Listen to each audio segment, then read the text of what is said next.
Hello and welcome to 99th Monkey News for the day, which happens to be Monday, November 11th, 2013. Even though Benjamin Fulford's blog for today has the date November 12th, he's in Japan and I think he's a day ahead of us. So I want to take a look at a couple of different views of what different people believe are outcomes that we could experience in the situation in which the world now finds itself and we all find ourselves. Because different people seem to have different ideas about that. Benjamin Fulford is someone I enjoy reading. No, not everything he says is going to happen happens. And he doesn't have complete information. He doesn't claim to. He's operating out of information that he receives, and I think that's the best any of us can do. But at this point, he says that the fall of the cabal is still imminent. But right now, the French, Saudi, Israeli, and Japanese slave governments are blocking the new financial system. And the new financial system is intended to facilitate the fall of the cabal control of the world financial system. So this is a very interesting update this week. He includes as a part of the text an MI5 report which offers names of people who are opposing the reform that will bring about the end of the cabal. So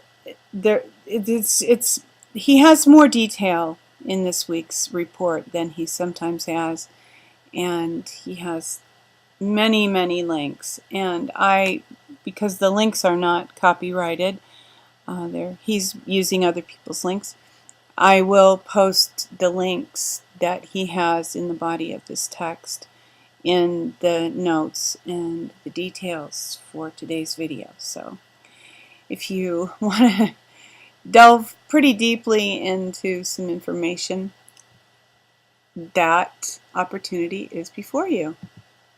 This is another possible outcome. This is based on information from Joel Skousen.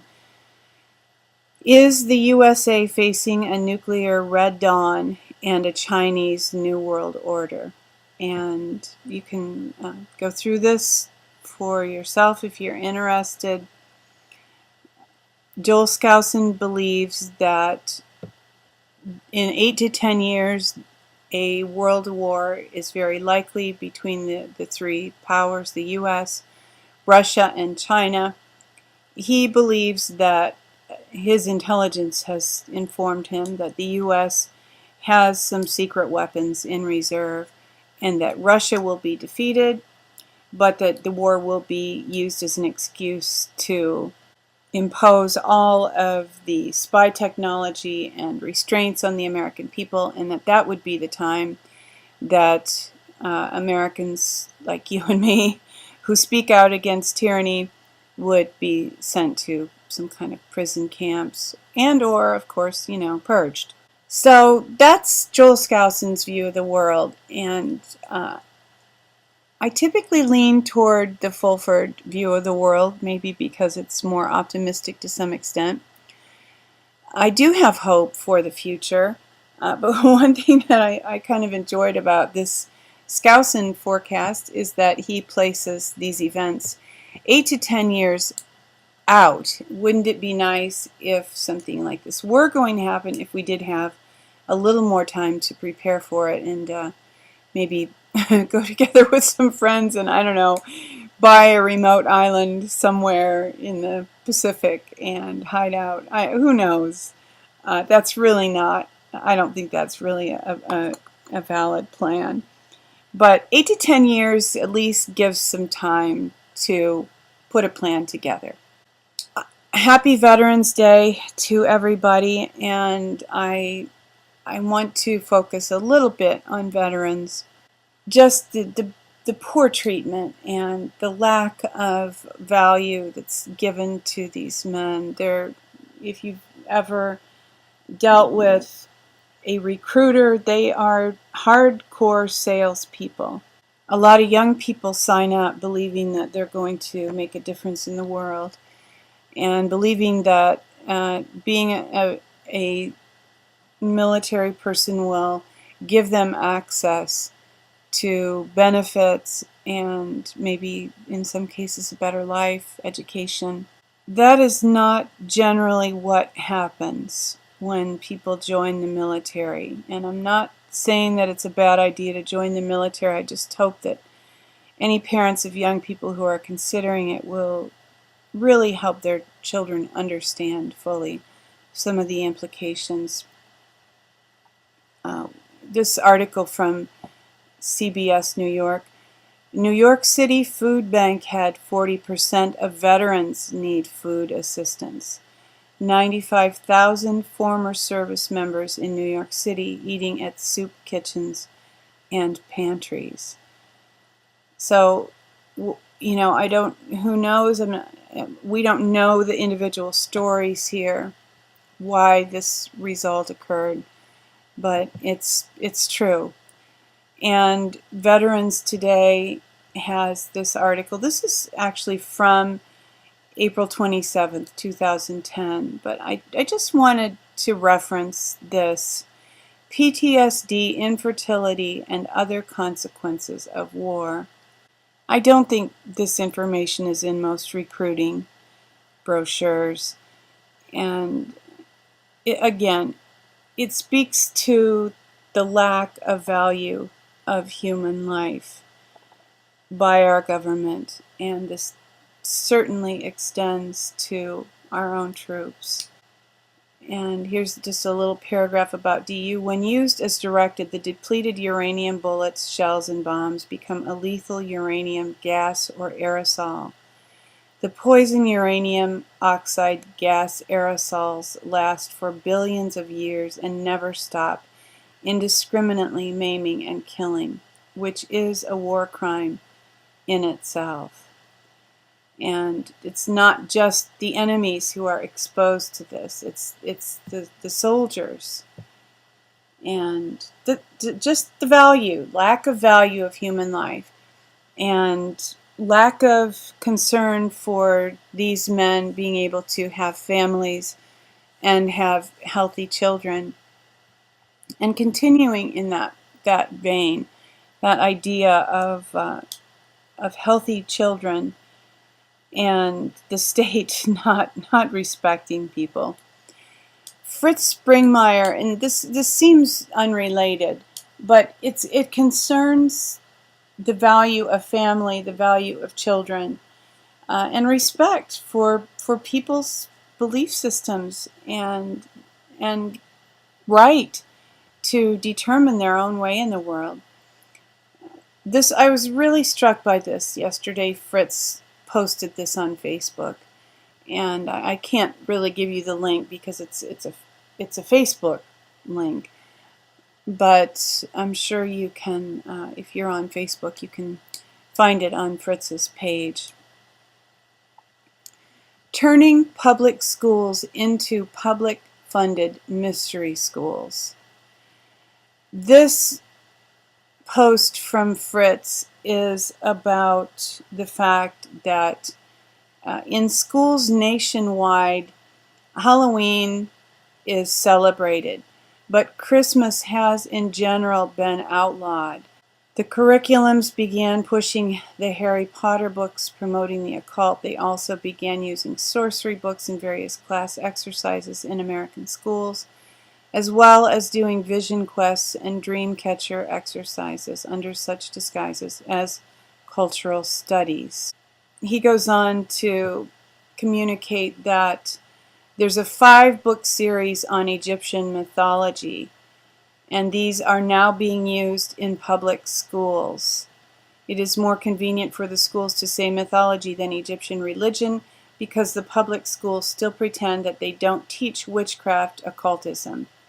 In working with those who had been in the Illuminati, I learned how Egyptian mythology rituals play a big part in their secret religious life.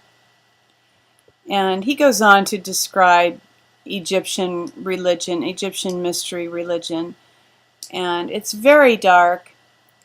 And the fact that school children are being taught this is a betrayal on so many levels of the U.S. government. Our educational system, really, this little, I realize that there are a lot of other things going on in the world, but I think it's very crucial that we not forget about what's happening to our children, because the future is all about the children. And I've mentioned before that a friend of mine used to be a volunteer with Greenpeace, and she was educated on how to communicate with children, how to essentially sell children on ideas, because then the children would sell those ideas to their parents, and you could basically co-opt public opinion through the children. And it's wrong on so many levels. Historically, children have spent time with their parents throughout their growing up years and their development years, and even after that, in agrarian societies, families often stayed on the same land, and there were extended families. And it was the parents and the culture's values that were imparted to the children.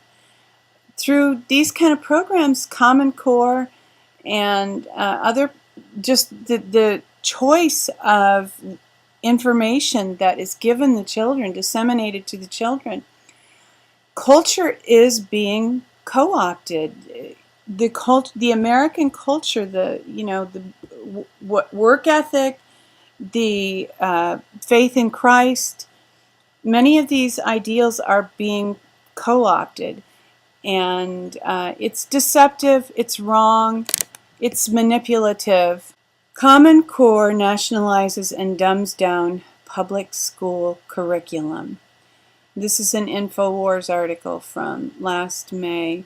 And yeah, I dug a little bit for this information because, as I mentioned, John Rappaport's article about constant crisis being used for, it's like a form of torture, and it causes us to give over our minds to whatever the person reading the news wants us to think about.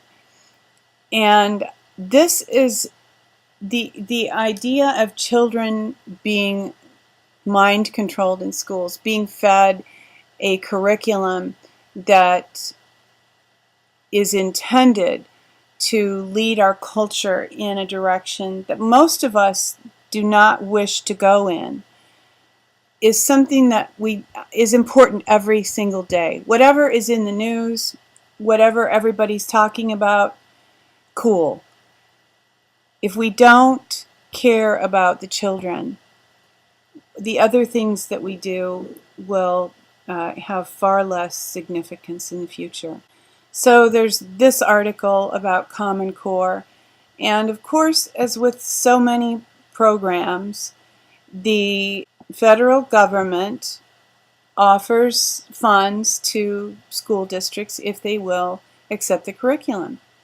This is yet another example of the government using money stolen from the people to bribe states into obeying federal dictates. Critics of Common Core say it dumbs down education by replacing traditional English literature with informational texts.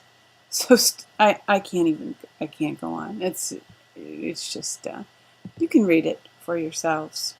And here I have a video of an interview with Charlotte Iserbyt that she did on Infowars. Charlotte Iserbyt, Mind Control in Public Schools. This is from July 5th of this year. She understands this from the inside because she worked in the education department at the highest levels. And she fully and completely knows how this all works. And this is another older video of Charlotte, but really it's beneficial and helpful to just go to YouTube and go through all of her videos, because she is a great communicator. She's very wise, and she has a tremendous amount of knowledge. This video is Charlotte Iserbyt, The Miseducation of America, Part 1. After you listen to a couple of these, I think you might want to homeschool your children if you're not already homeschooling them.